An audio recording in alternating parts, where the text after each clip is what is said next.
Do you know anyone suffering from mental illness? Mental illnesses are very common, and as said in an article in medicinenet.com, they are more common than cancer, heart disease, and diabetes.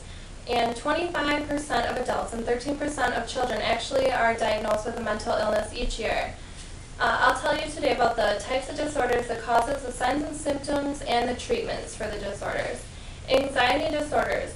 Panic disorder, OCD, PSTD, and phobias are all types of anxiety disorders. Bipolar disorder, depression is a common, but it's a very serious illness, and 6.7% of adults experience a type of major depressive disorder, and the average onset is 32 years old, according to the National Institute of Mental Health. Causes, the family history and your genes can play a big part in it, and your life experiences actually. Any types of abuse can be physical, sexual, mental, or war experience. A lot of people suffer from PSTD from the effects of war and car accidents, any type of trauma.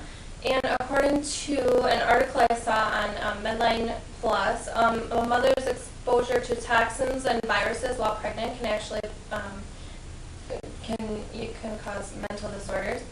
The signs and symptoms of panic and phobia disorders are a strong irrational fear, rapid pulse, difficulty breathing, feeling faint or dizzy.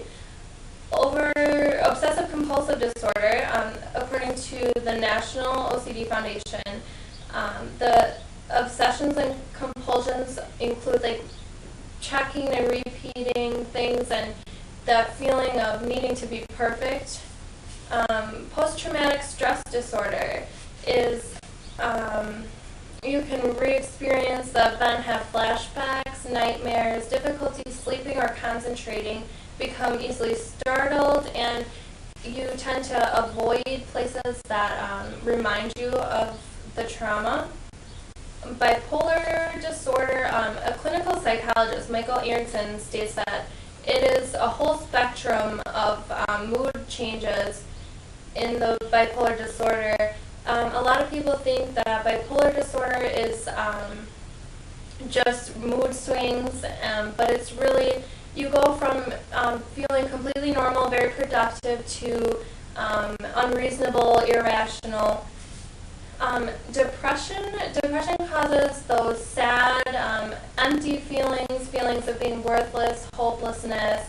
A loss of interest is a big one in things that you normally enjoy, you don't enjoy anymore.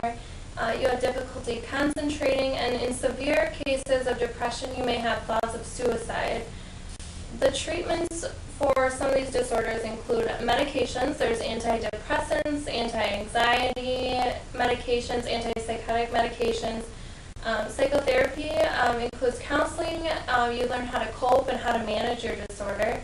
And in those severe cases, you may need hospitalization you can do inpatient, or there's outpatient treatment facilities as well.